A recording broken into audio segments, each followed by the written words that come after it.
Today, we have a new model that is going to make changes when it comes to design. Wow, this box is not heavy at all. It will force brands like Obata Style, a more toolish-oriented budget design, to change direction and rethink their upcoming designs. And this is the ZWheel ZS-E2 model. And this can be a big difference and first change from electric scooter company that actually transitions from budget tools to more premium design. And wait until you see the specs on this model. They offer 2 more other models and the prices are below reasonable. And you compare to Dualtron and other brands that are similar design, where I think they got a little bit inspired from. Let's unbox it and let's see what we have here.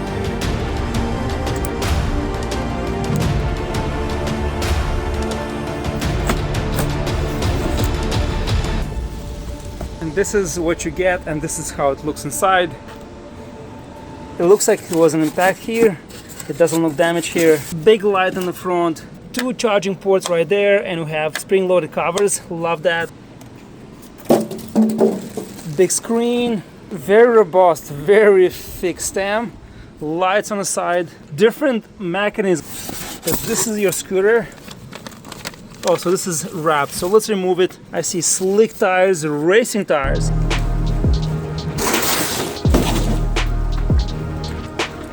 Man, this looks nice. I like the intention. They're trying to wrap it completely in a plastic bag, but fail. Oh man, the rubber deck is really nice. This thing is awesome. It looks so cool. It's kind of compact. It looks like we have a steer dampener and it's not heavy. It's probably around 70-80 pounds. Folding handlebars. This is cool. I actually like the back, how it looks. Very aggressive, very futuristic. 12-inch by 4.5 slick racing tires. Not sure about the quality, but it looks super cool. And look at the light in the back. Also the fender. This is the light in the back on the fender. This is so freaking cool, so futuristic. I want to install it just to see how the light works, but probably, or most likely, I'm not going to install it because it kills this sporty racing look. I think without fender it looks so much better. If I can maybe remove the light and maybe mount it somewhere here. Actually, there's a LED right there. We'll get tool set, a pouch, extension for a charging port, user manual. We have this SIG tag. This is cool. And we have steer dampener and the charger. And for maintenance manual, you have this paper that shows some instructions, and here's a schedule for maintenance. Pretty big hefty brick, and this is a 60-volt system, and this is 4-amp charger. This is quite interesting. I've never seen this before. So there's a screw here. It looks like I have to remove it in order to be able to lift the handlebar. All right, so quite a long screw. We have a little dent here already. And this looks like goes up like that, and then you put the screw right here on the bottom. Yeah, this is so different, but also quite cool, I would say, and interesting. Here's the ZWheel GT1 fully assembled, and compared to previous models, this looks way too good. Completely different frame and approach. 12-inch street tires, looks fast and mean, a lot of details everywhere, but does not look overloaded with stuff that you don't need. Looks like the company is transitioning to higher quality products line.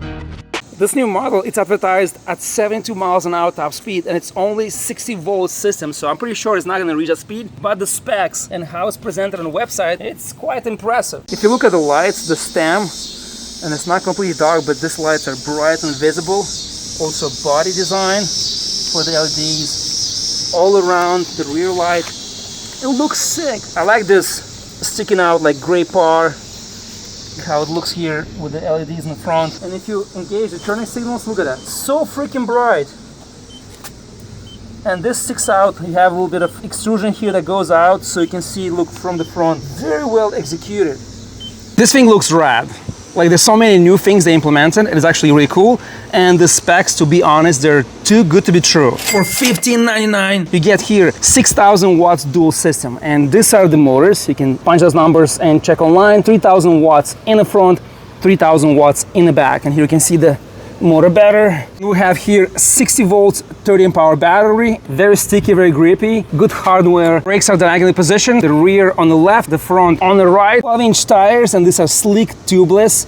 And looks like Zoom rebranded brakes. And I have a problem here. The calipers are not that great. This one works perfectly. Very easy, very smooth action. I would like to see here a more aggressive bend so you can use one finger. Right now I can only use two, and a little bit annoying. You see I'm hitting my finger in the back, so I want this to be more out. With 2-3 is better. I prefer one finger action. This one on the left hand side, the rear brake, actually it's much harder to press, and you can hear. Not sure if camera picks up, there's some error. Feels like going in, going out. So this one doesn't work properly out of the box, so it needs to be probably bleeded and refilled back. Good grip, I like them. Looks like racing PMTs, but slightly low quality. At this price level, I can expect to be real PMTs. The deck is actually really nice. This rubber top, the hardware used, you see all these openings. I'll give you the measurements in a second, but still very decent, comfortable. I already went ahead yesterday, I did like 20 plus miles and more than comfortable. I'm 6'3", you'll see in 360 footage in those shots that actually it works. And even though it's a shorter wheelbase, it handles and performs amazingly well. If you look at the tails here, the hardware here in the front, the attention tails underneath, the kickstand and reflector on the other side fell off, but still the lights, the design, it's not super square, the hardware, the cable going to the frame, the covers, everything looks so well done for this price level. And it actually has some resemblance of the Ultron, the $4,000 scooter, the Victor something, I forgot the model, but it's very similar, but looks so aggressive, looks so cool. I like it. I like how it looks. Like attention details, it's not a hyper scooter, but it's getting close. The logo here, the charging ports, like attention detail, it's there and getting so much better. And this is $1,599. Closer look from the top, so you can see the deck and the arm going into the frame in the back. The light, I wish we have a second light and mounted maybe here on top. That'll be really cool. But all this lights up. Look at the cable management, nicely done here. This can be shorter, so I can probably wrap it like that, so it's better, less things sticking out. Cool light, get this pouch. This thing folds. It is actually quite short. Good grips. Console kind of looks like small and kind of cheap, but it's compact. And I wish they had some lights underneath, so when you ride at nighttime, you can see this. Tested yesterday after 9 p.m. and I had a hard time because I didn't know the positioning, which button what does. I had to kind of bend down and kind of get close and see exactly what it is. So some lights behind will be cool. The turning signal's very convenient. You do it once, remember the positions, and very easy to reach right here. My Peak Design mount, this is the air tag. You remove this cover and you put the Apple tag kind of design there. Let's check the GPS locator, see how it works. It's up, and we're on the Fox Millie Road. There's no anywhere showing that, but anyway, we're right here, and look, it's actually accurate. I'm right by the sidewalk. Good throttle, good grips, hardware to secure them, design. We talked about the levers already, and I think that this AirTag should be maybe hidden somewhere, because if somebody steals a scooter, they'll be like, what the hell is this? They'll start looking and they'll figure out that here you have the GPS locator. So this should be maybe mounted somewhere, maybe underneath here, or maybe somewhere here. You remove a couple of screws, remove this plate, hide in there and put it back. Whoever tries to steal your scooter, they don't know about this hidden tag. Okay, all set up. Let's see how it does now. Fully charged. Let's go maximum third speed. Actually, pretty smooth. Has a very slight gap after you pass first maybe 20%, 30% of the throttle. Despite having this short handlebar, it's actually not bad. The rear brake is kind of harder to press. Smooth. Now it's max. Yeah, acceleration is gradual and slow. And it goes in the cruise control, so here's the school zone, so I can't really go fast. But it feels comfortable. The speedometer is not accurate. I think it's about 15 miles difference when you go to past 35, 40. It looks like now it shows about 10 miles difference. Probably needs to be set up properly. See, the start is a little jerky. Throttle to the max now. Yeah, almost 20 miles difference in the speedometer and GPS. Advertised 72 miles an hour. which is insane.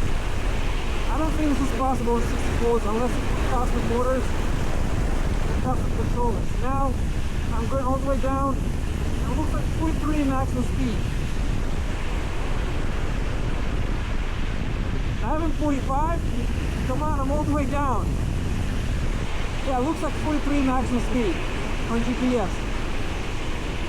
Yeah, I don't know why they overinflate the specs on the scooters. Like, just put 45 there or put 50. I mean, maybe if you're, let's say, under 200 pounds, you'll probably hit 47, close to 50.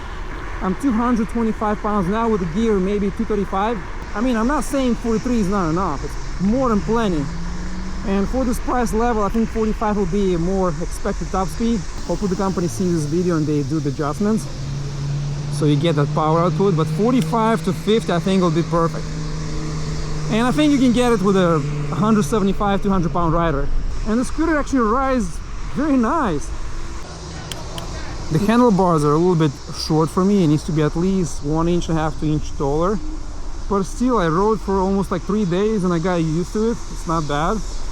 I dig the design. It just looks so much better compared to previous 2-3 models they released last year and beginning of this year that I posted in the winter. This is so much better, but I think it needs more aggressive settings. Even if you have 60 volts, it has 3 speeds. Make a turbo where you jam it and squeeze and slide at least 5 more miles an hour. I think would be cool.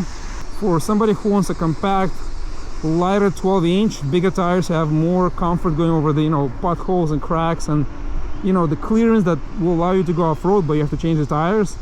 I think this is pretty good and it's pretty light for what it is. And the other scooters I tested last year, they're just boxy. They're just like toolish design, like, like beaters, everyday beater scooters. I think those are kind of like, okay, you should not care about design that much. It's mostly getting from point A to point B. But this is actually very nicely styled and really, really slick design, really like aggressive and sporty. So I like how they made these changes. Yeah, I'm okay with the speed. 43 miles an hour is more than enough. And you have the cruise control, so you keep it for like 5 seconds at maximum speed and it locks in. And you just release the throttle and just cruise. I think this is pretty good. Yeah, no vibration, it's solid. We'll have to go tomorrow off-road in the morning and see how it performs, but we'll try and see how suspension is. But so far, look, like I'm going 20 miles an hour and good rebound, doesn't bottom down, it doesn't make noise, no squeak, nothing feels loose. Look at it. The next day I focus on trails only, and I'm not expecting much since it is set up for street riding. On hill climbing, not the right tires for this terrain, and on this test, still enough power to get you through the hill easily. If I had off-road tires on this model, it would have moved much faster and much better here.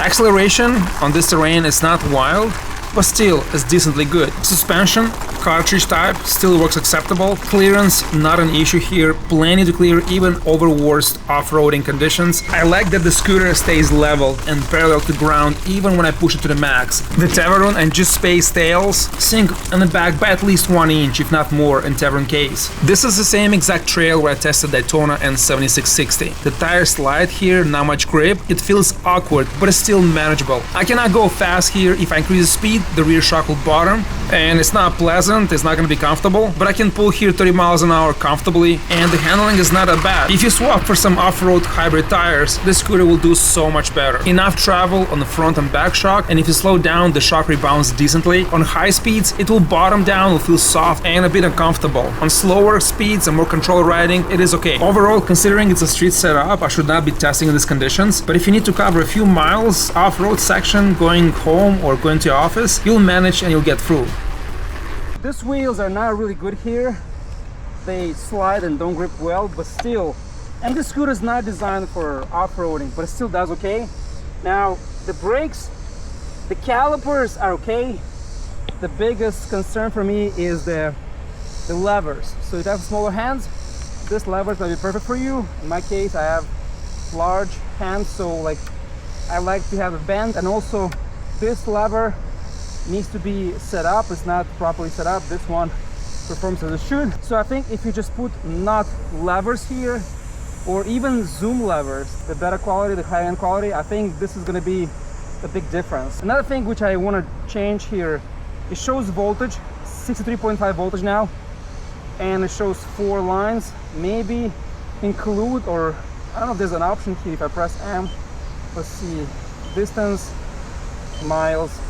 Yeah, it doesn't show only kilometers and miles, how much you covered. It doesn't show percentage battery capacity left. So that would be nice to be added here. Range test. Temperature 80 degrees, my weight 225 pounds, speed levels, max settings, and I kept between 35 to 40 miles an hour at the all time, and I managed to cover 24.9 miles in range. In the last 2 miles the speed dropped and the scooter speed was around 10 miles an hour, and I stopped the test. But I think I could have squeezed maybe another 1 or 2 or maybe even 3 miles. The measurements and design is quite deceiving. So if you go from the edge till the back, it's 24 inches, but because you have this cutouts here, back and front, usable space, I would say about 23 inches. If you go from the mounting in the front all the way till the back, it's 20 inches. The width in the middle, it's 11 inches. This side cutout is 12 in the back and 12 in the front. From the deck to the handlebars, it's 40 inches to the end, and if you go to the stem, it's 39 inches. Charging, and this is the part that I like, 2 charging ports. These covers are awesome, and this charger, 4 amps, will take it from empty to full in about 7.5 hours. And what I did here, I cut the end, I connected to this charger. This is Amazon charger, 5 amps, so it gets me from empty to full in about 6 hours. And here are the specs. What's interesting here is that this is the connector that came, and it's only negative and positive, and standard connectors are actually 3-prone, so you have also grounding. So this one doesn't have it, so I had to cut the end and swap it here. But if you have one charger, 4 amps, buy the second one with 8 amps. You will charge in like 3 hours and 45 minutes and get back riding, which is pretty awesome. The folding mechanism, this is so different. You press and this comes out, and then you push it down, and look at this. When you push this down, the clamp comes out, fold the scooter down. And this is the mechanism. You have some styrofoam there. We have to remove that. So different and actually clever and secure. And once you come here on the bottom, you have this hook right here, and this is gonna grip right there. You're gonna lower it down, open this red hook, and connect right there. So even if it goes down, it's still bent in the back and gripping the hook. Once you lift it, it's gonna engage, and you can lift the scooter and move it around. So this is way differently done, but still so cool, safe, and I would say very efficient. And this entire mechanism, nothing sticks out. It's very smooth and it works. Lift it up. Let's see if it clips by itself. Yeah, it connects. You lift this up and it grips right there, and you push it forward. You have to lower it down. Okay, so if you push it through, it's not going to connect. You have to push it down and push forward. This comes up and it's secure, so now it's not going anywhere. Pretty clever. Cable management, so nicely done, all wraps inside, and it's like only 2 lines. You can actually put some of that wrapping plastic around and make it even cooler, but it's not needed. You barely can see it after you put this pouch in the front. So, and the cables, look here, it comes one side, so it hides inside the frame, and also on this side. Nothing sticking all the way down, and wraps back into the frame. Attention to detail, it's impressive. Coming from this brand and keeping the price lower, it's actually pretty cool. Really nicely done. The side lights are insanely bright and so cool. It's not crazy bright, but hits far, at least 150 to 100 meters. And it's pretty wide. You can see a lot in front. And this is the side view. It's kind of low, and this is where you get what's going on the right, left. So yeah, I rode nighttime. It's not super bright, but still decent and enough to ride. Backlight, kind of small but futuristic, cool design, and it's enough brightness. And here's your brake. And I have to remind you, I installed the fender, so the fender has additional light. which doubles up and it's bigger. I had the scooter for 1 week, and I would say I would average per day 15-20 miles.